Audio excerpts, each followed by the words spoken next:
so there's like interpersonal love, and I talked a little bit about that, about how we start to create bonds between each other, and I think that's interpersonal love, but there's a bigger love that's more universal, and I call it the force of creation. So it's why everything exists, because there's a force that's not material that's causing things to be created.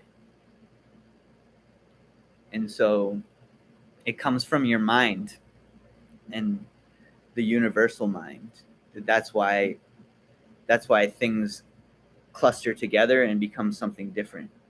And my belief is that all of these things, you only are aware of it because you're alive and you can perceive it. If you're dead, you don't see any of that.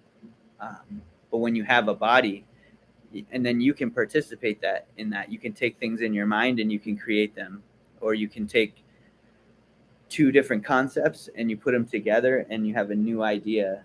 And so we have the concept. We did it in the reverse order, but we have the concept of atoms, and we stick atoms together, and now we call them a molecule, right? So that's creating a new concept out of something we're perceiving.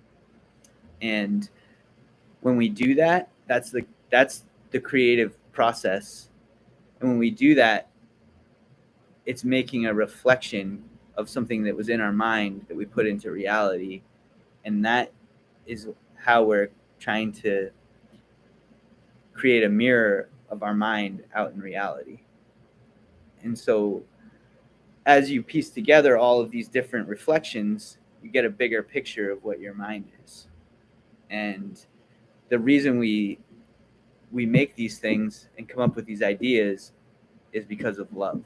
And that's when I'm saying this is not a concept we use in our society. It's one it's a different idea of love. It's like a universal love. It's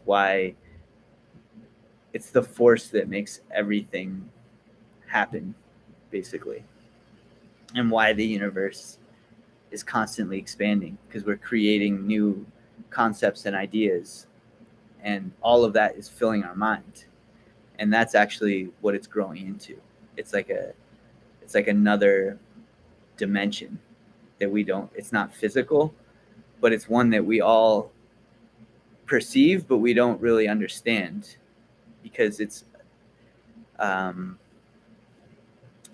like the mirror doesn't know it's a mirror. So your mind is like a mirror trying to see itself, and so it's putting something out there so it can see part of itself. And the force that drives us comes from our heart, and that's love. And it's why we want to create.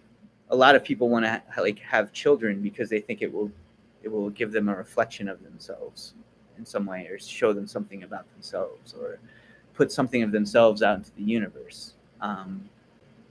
I think that's why we create things, like why we're so obsessed with artificial intelligence, because we don't understand our own intelligence. So we want to put something that mimics it so that we can understand it. And then that will reflect back on us, and we can understand our own intelligence better.